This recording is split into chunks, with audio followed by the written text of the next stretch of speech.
Yo, stop what you're doing right now. Head to the website topnotchlightheads.com. This is the surf head drop right now for YouTube, for all my YouTube subscribers. Okay, stop what you're doing. This video is not going anywhere, but these surf heads will disappear, promise you. Topnotchlightheads.com. This is your shot. All right, let's get back to the video. What's up, everyone? Welcome back to the channel. I'm Stingray Drew, the local stick fisherman. I got a quick rundown on how to go about these surf heads. A lot of you have been wondering what exactly my setup is, how to go about it, and I try to show you guys, in the moment. But a lot of times, when I'm fishing out there, I just get caught up and I forget, my train of thoughts when I'm on camera because I'm just so stoked at the fish I'm catching. So I'm here right before I head out. I want to do a quick rundown on my gear, the approach, the thinking, everything that comes into play when targeting the surf perch and the corbina, spot fin, anything that eats the sand crab. It's pretty much what I target. So let me just jump right on into it. So first things first, the setup is like the most important part about what it is I'm doing out there. I am currently rocking a Fishing Syndicate.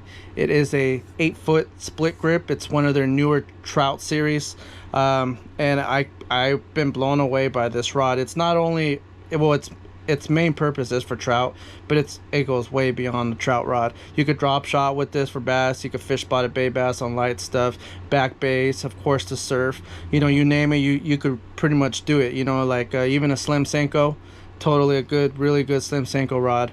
But right now we're talking surf heads. So the most important part about using a surf head is matching the hatch, I guess, making it look as natural as possible, because once you understand how these fish actually feed, they feed on the bottom, right?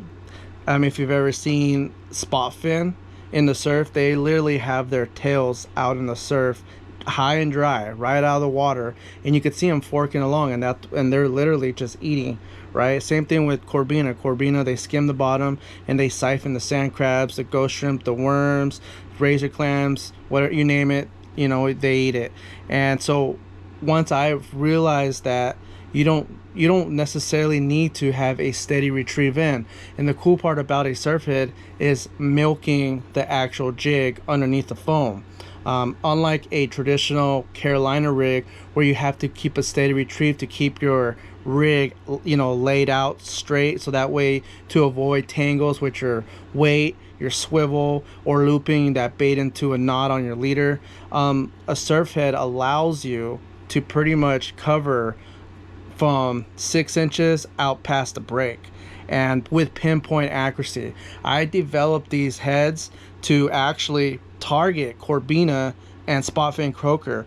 A few years ago, actually a handful of years ago, I was inspired by the fly guys out there hammering corbina, and they got their patterns, their cadence or retrieves, they got it all dialed in, and I needed to get in on that action. So I even went out there with my surf rod, or excuse me, my fly rod, and try to duplicate what they were doing. But see, here's the thing, that's not my style of fishing. Even though I do know how to fly fish, it just definitely, I didn't have a stripping basket. I just didn't have the time to put in and learn a whole different approach when it comes to fishing the Southern California surf line. But what I have been doing my whole life is using spinning gear. So I developed the idea, right, and I started just playing with it, and long behold, I was starting to get more successful as my approach started developing along the way. And so now, let's fast forward 5 years, I came out with my own surf head. This is a special mold. These are built off owner hooks. This is not a ball head. This head right here, it lays flat on its bottom, on its stomach, I guess you could say, and it allows you to milk this head underneath the foam and offer a very, very great presentation when matching the sand crabs. You can't, you don't have to use you don't have to use heavy gear with this. You really honestly want to stick with something in the 2 to 6 pound range. I don't recommend anything over 8 pound test, and that's because this owner hook is a light wire hook, just kind of like those mosquito hooks that everybody likes to use. It's the same concept, really light wire hook. So I recommend on the 3/8 ounce 4 to 8 pound test, but you kind of want to stay right around 6 pound test seems to be the sweet spot, because if you put too much pressure on this light wire hook, you will open it up. The great thing about owner hooks though is they don't snap, they kind of just bend out. So even on like large fish, if you put too much heat on it and it does bend, you know, hopefully you do land it, but you could always just bend it back with the needle nose, loosen up on that drag and set it accordingly, because this is, like I said, a light wire hook. As far as the sizes, I only really offer just these two sizes for now, which is the 1/4 ounce and the 3/8 ounce. These ones right here are both in the sand crab color, and I typically use the 1/4 ounce when there's like no wind, or maybe under 5 miles an hour, and especially when the corbina or the spotfin are really shallow enough to see like visually see them with my own eyes. And I mean that 1/4 ounce is built on a number 4 owner, so you could fit your typical 2-inch to even a 1.5 inch plastic on there. No matter what it is, as long as it looks natural, they're going to eat it. The thing about fishing the surf is these fish, they don't have much time to identify. They're not really locked in on the color. They're more on the contour. So if it looks like what they're feeding on, they're not even going to think twice, because they don't have time to think. That's why if you've watched my videos, you would notice that a lot of my bites are kind of like as soon as you throw in. If you time your cast right, you could totally pick them off just at the end of your cast. And that's a lot of the times, a lot of my bites are like literally right when I cast it in, couple jigs in, boom, I'm on. And you know, if the bites on these things, they're noticeable. If you fish for trout, it's exact same pressure bite. You just kind of feel like you're hung up on the bottom, and that's them sitting on it, grabbing it. Other times they will smoke this thing, your rod will just double over. But even if you do miss the bite with the surf head, chances are that fish is going to swallow it. So I highly recommend you lay into it as soon as you feel the bite, because they're not just pecking at it, they're devouring this thing. I mean, 8 and 10 inch perch will inhale this 3/8 ounce, no problem, plastic and all. Do it all the time. So I recommend you guys setting the hook as soon as you guys feel anything, because we all know hook sets are free. So that's exactly what I'm using out there, 3/8 ounce. So back to this rod, I'm using an 8-foot Fishing Syndicate, right? Split grip. That's what this is, their new Trout Series line, 2 to 6 pound model. And I got it matched up with a Shimano CI4 Stratic 1000, and it's loaded with 6-pound braid. I have it all the way up to the brim of it, and I use short top shot leaders of 6 pound. I bounce back and forth between 4 and 6 pound. I guess it's how I'm typically feeling. Lately though, I have been using more 6 than 4. But I do use short leaders, a foot, 2 feet at the most, and it's because it's not like the fish are line shy very much. Yes, it's a yes and no, you know, it's kind of like a preference. But the reason I use such a short leader is to get the maximum castability off the braid, from the braid off your reel.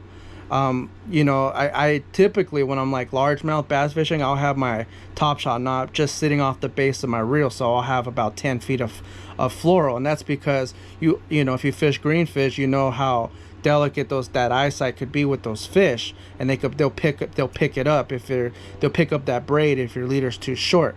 But what I've come to realize fishing the California surf line, that's not always the case. Sometimes I'm too lazy, or it's just too late to retie another leader, and I'll go straight braid, and I have been successful.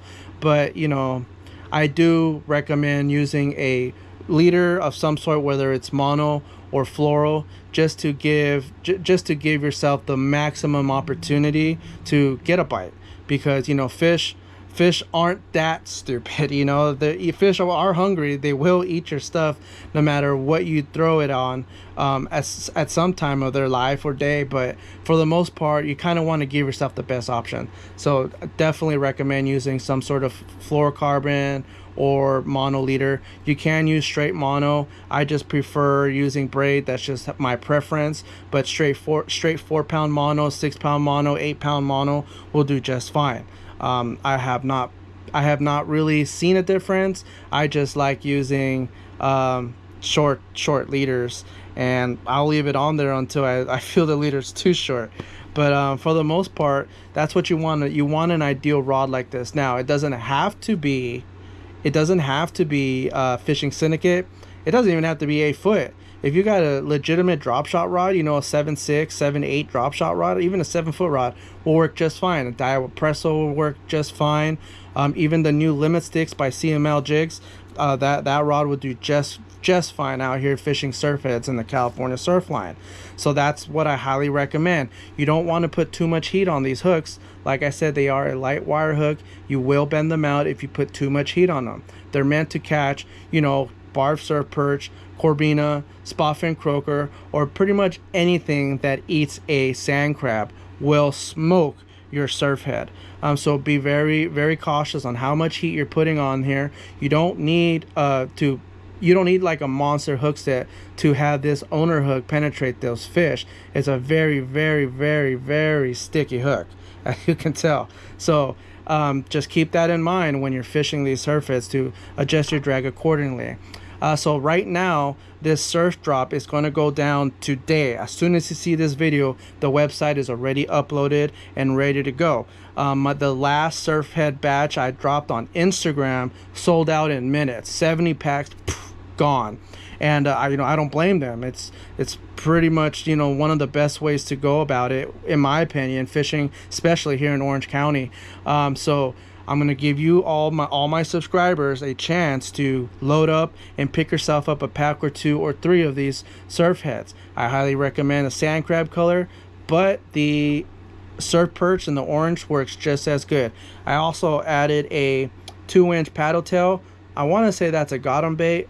I can't even remember anymore. There's so many paddle tails available, but that's just to give you guys a reference on what it looks like on a surf head. That's a 2-inch paddle tail swim bait, okay, on a 3/8 ounce surf head. So just to give you guys a reference. And so the cadence, how I go about it, let me guys give you a little bit of an insight on how I go about it.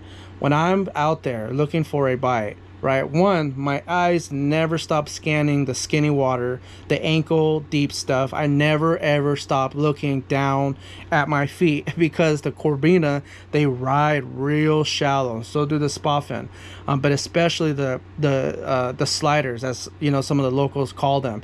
But the corbina, they ride the skinny, and I'm all about sight fishing them, especially when I see them, and it's badass when I have them light up my jig. I'm trying to get that on camera for you guys, and I know I will. Probably this summer I definitely will.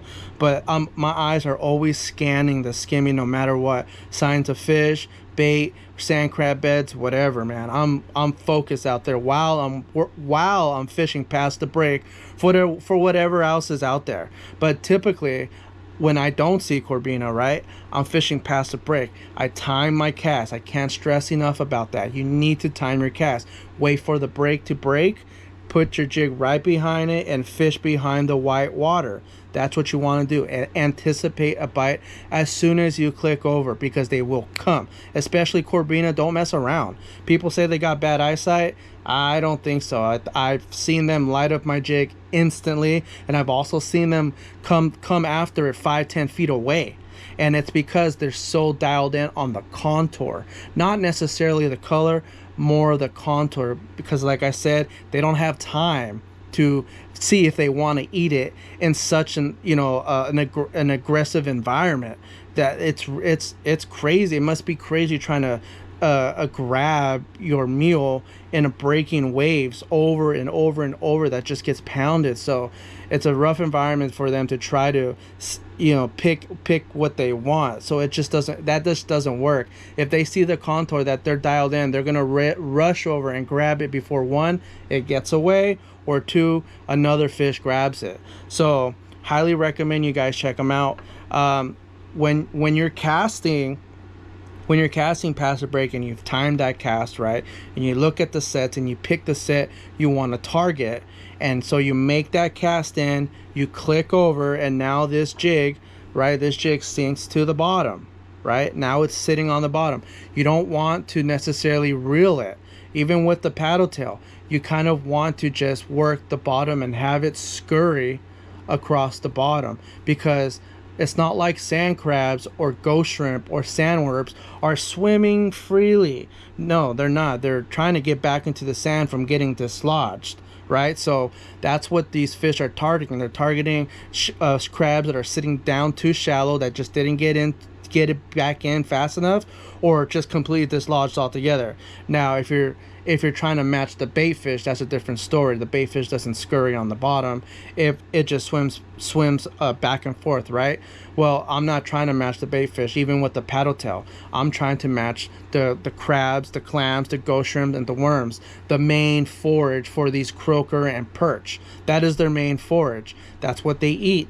So sand crab doesn't swim, right? All it does is just kick back down to the bottom if it's dislodged, and if not, it sits there poking its head with its filter, trying to just eat or mate or whatever the hell the sand crab is doing. So that's what it took me a little bit to really understand and know that I don't have to reel and cover as much water with these surf heads, even though I cover tons of water, but I milk my jigs. I literally milk them. If I could leave that jig just sitting there, I will. That's the coolest part about a surf head. Unlike a traditional Carolina rig, you have to keep it going or else it will tangle itself, right? Surf head, it won't. You just kind of keep it a moderate to, a tight line. You just want to make sure that this jig is sitting on the floor. Even if it's a riptide, even if it feels like a river, right? Like you cast left and your jig is just shooting right, or you cast right and you watch your jig shoot left. Just let it do its thing. Let it just skim the bottom, and they'll pick it up. Trust me, they'll pick it up no matter how hard the current is. I've been out there when it's raging. I mean, just straight raging. Check the videos out. It's never just a little waves and nice day. No, every time I'm going, it's raging, and I don't know if it's because I'm picking the wrong days or the right ones, but no matter what, nonetheless, my approach and my cadence is not going to change. It's going to stay there. I've been dialing in this bite for a few years now, and I've been dabbling with the idea for 5 to 6 years now. So this is definitely a game changer. I don't have a problem getting bit. I really don't even get skunked. It's pretty cool to tie on a jig and get straight to fishing. I don't go to the bait shop no more and buy mussels or sandworms or ghost shrimp or whatever bait and compete with everyone trying to buy the same bait. I don't waste my time anymore digging up sand crabs. Even though they are abundant, you still have to make time to take the net out, pull the rake out, and catch yourself enough sand crabs for the time being. And sometimes there's times a year where there is no sand crabs. Luckily, we're heading right into summer. We're kind of at the end of spring already, so sand crabs will be abundant. But even I've come to find when the sand crabs are up, all it does is bring all those fish even closer to the bank. And this surf head excels when there's crabs everywhere. And it does very good when there's no crabs. Trust me, when you're the only sand crab on the beach, you better hold on to your rod, because you're going to get smoked. So definitely, it's definitely a game changer. I've eliminated the use of carrying extra terminal tackle. No more egg sinkers or bullet weights. No more swivels, different size swivels. All I really carry is my leader line, my 4 to 6 to 8 pound, and my GoPro camera or the batteries. That's it. And the plastics that I'm using, a bag or two just does fine. I match these a lot with Z-Man and Gulp. Mostly Z-Man, just because that Crusties is fire once you trim down all the extra appendages. And I do know of a company that is working right now to build the first crab plastic. But honestly, that Z-Man, it works great. So these surf heads, they do not come with the wire keeper. The mold does take it, but it's just a pain in the ass. And I've come to learn that just adding a drop of super glue, just like I do in the bass world, right? If you fish largemouth, that you know the importance of super glue. So just a drop of super glue right at the base of the weight, or maybe a little bit on the actual barb itself, or on the hook itself, will do wonders. Once will hold the entire trip. I still got some tied up on my rod, still ready to go, you know. And it's a game changer, and I highly recommend you guys get on this. Fishing the skinny will never be the same for me. It's changed my life, my approach, my mentality, my whole, like, the whole way I go about it has changed completely for the better. And I can't wait to see more and more of you guys and gals getting in on this action. So this 1/4 ounce, let me talk about this 1/4 ounce real quick. This 1/4 ounce is built with a trout hook, basically, right? A number 4 owner. You could put your typical any trout plastic, any one, I want to say 1.5 is the smallest you want to put on there. Maybe a 1 end. That's a pretty small hook on there. But this is a great way to smoke the corbs. And for those that have dragonflies and elixirs, this is the size you want. You can probably maybe chuck a 3/8 ounce on those dragonflies, the elixirs, and you know, those really light Phoenix rods that everybody likes to use. But I recommend the 1/4 ounce, just because that 3/8 ounce might just be too much for your rod. But this 1/4 ounce, you know, switch to 2 and put 4, even 6 pound, and whip this sucker out. You guys will absolutely love this size right here for those that don't have the proper rod to whip out a 3/8 ounce. So a 3/8 ounce calls for a little bit of a rod with a little bit more of a backbone, but still in that 2 to 6 pound range, right? Daiwa Presso, Limit Stick by CML, the list goes on. The Phoenix trifecta, the trifecta light. But I highly recommend, if you can get some, Fishing Syndicate, totally worth your dollars, guaranteed. But yes, there is a certain specific setup that you want to use. I don't recommend a heavy reel. You want to stay light. You want to stay as light as you possibly can. You know, because there's a lot of walking involved when you're fishing the beach, battling the waves, the winds, the summer heat, right? So there's a lot of factors that goes into, you know, breaking down an angler to where they just call it a day. And the last thing you want to do is blow your shoulder out, your grip, you know, whatever. You don't want to make it harder than it needs to be. Simple trout rod is all you really need. It depends on how you go about it, how you feel about it, but that's what I recommend. Stay as light as possible, so that way you're not so fatigued, you know, an hour or two in, because unlike baiting and waiting, you know, for something to eat your grab and stuff, you're consistently casting and casting and casting and casting till your arm falls off. That's what I do. I cast. I don't even really look for holes anymore. I don't look for nervous water. I don't look for any of that.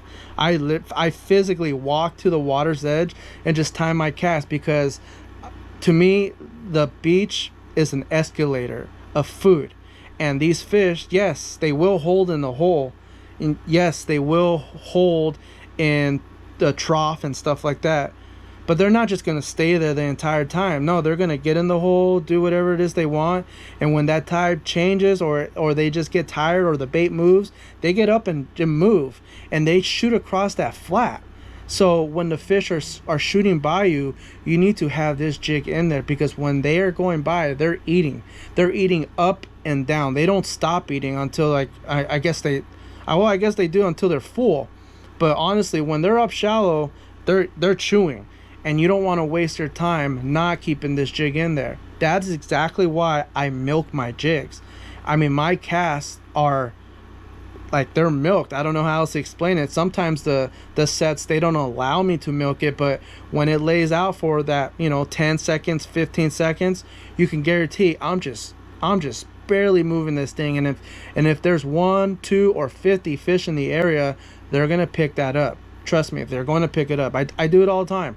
So with that said, there is more surf heads on the site. That's what this video is for. I want to give my subscribers an opportunity to buy some, because the last batch sold out so fast I couldn't let any of my YouTube subscribers or anyone on Facebook or anyone who wasn't on Instagram, I couldn't let them know because they were gone. 70 packs disappeared in a matter of minutes. So I'm not going to put them on Instagram or Facebook. I'm giving all my subscribers a chance at some of these surf heads, so that way they could go out there and have as much fun as I am. They are available on topnotchleadheads.com. topnotchleadheads.com. My favorite colors, like I said, sand crab pattern, surf perch pattern. I do have a couple other options, but basically those two are going to be the ones that are going to be available. So head to the site, right?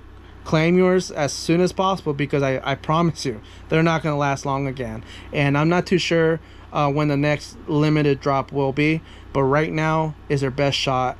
And so you go ahead and get out there, have fun. That is the number one thing. Have fun, and don't be afraid to try something new. Step out of that comfort zone, right? Step out of the box that everyone tells you to stay in and throws at you. No, step out of it and learn, grow, diversify. You gotta do all this stuff in order to stay on top and learn.